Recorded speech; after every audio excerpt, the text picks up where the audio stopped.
दर्पण कहानियों की एक श्रृंखला है जो समाज के अनदेखे प्रश्नों को सामने लाने का प्रयास करती है। हर कहानी एक आईना है, सोचने, समझने और बदलाव की ओर बढ़ने के लिए। मुझे अभी डॉक्टर राजन वेलुकर जी की कुछ बहुत ही खूबसूरत एनिमेटेड वीडियोस देखने का अवसर मिला। उन्होंने कुछ सामाजिक विषयों पर बहुत दो दो तीन तीन मिनट की खूबसूरत एनिमेटेड कहानियाँ बनाई हैं जो हमारी रोज़मर्रा की ज़िंदगी से संबंध रखती है और मुझे बड़ी अच्छी लगी। मैं चाहता हूँ आप भी इसे देखें और मुझे यकीन है कि वो कहीं आपको छुएगी।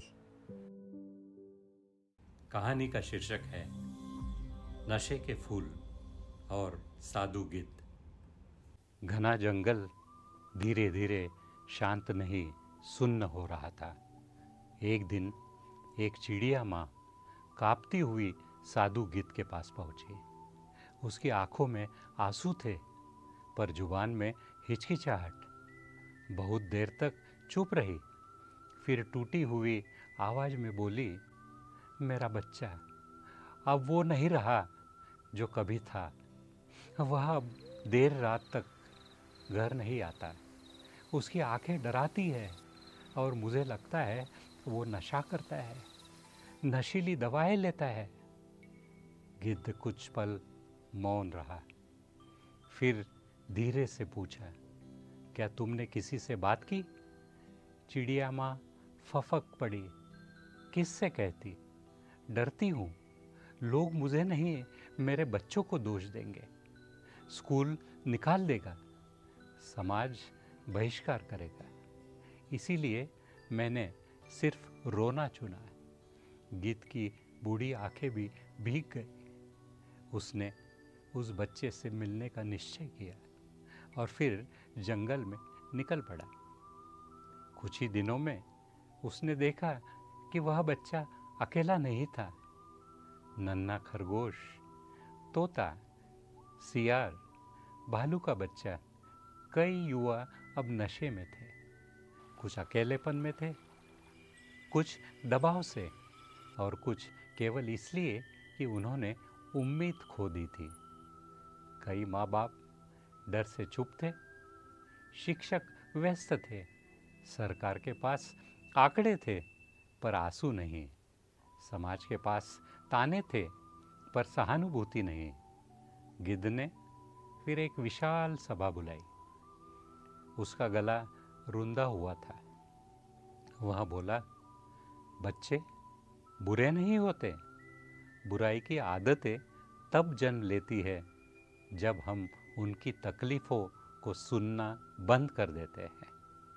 जब बच्चा सिसकता है और हम कहते हैं चुप रहो, तब सांपों के फूल उसे आमंत्रित करते हैं और फिर वो सुगंध की तलाश में जहर सूंघ बैठता है।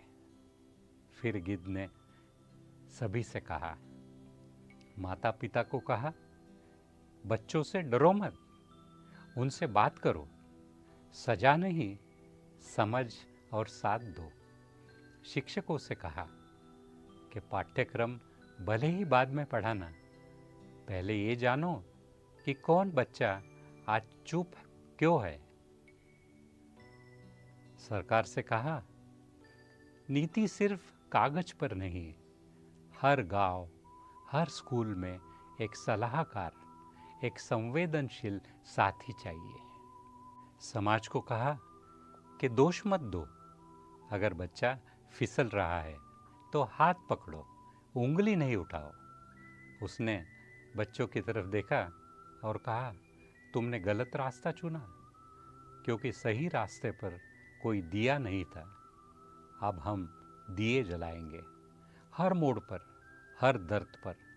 नन्हे तोते ने धीमे से पूछा, तो क्या मैं फिर से उड़ सकता हूँ? गिद्ध ने उसे गले लगाकर कहा, तुम्हारे पंख थके हैं, टूटे नहीं, उड़ान तुम्हारी सांसों में है, हम सिर्फ तुम्हें याद दिलाएंगे। उस दिन जंगल सिर्फ रोया नहीं, बदला भी। माँ बाप ने डर छोड़कर बच्चे को पकड़ लिया। शिक्षक ने पाठ की जगह संवाद को महत्व दिया। सरकार ने घोषणाओं की जगह कार्रवाई की और समाज ने पहली बार किसी लत से ग्रस्त बच्चे को गुनहगार नहीं, गुमशुदा आत्मा समझा।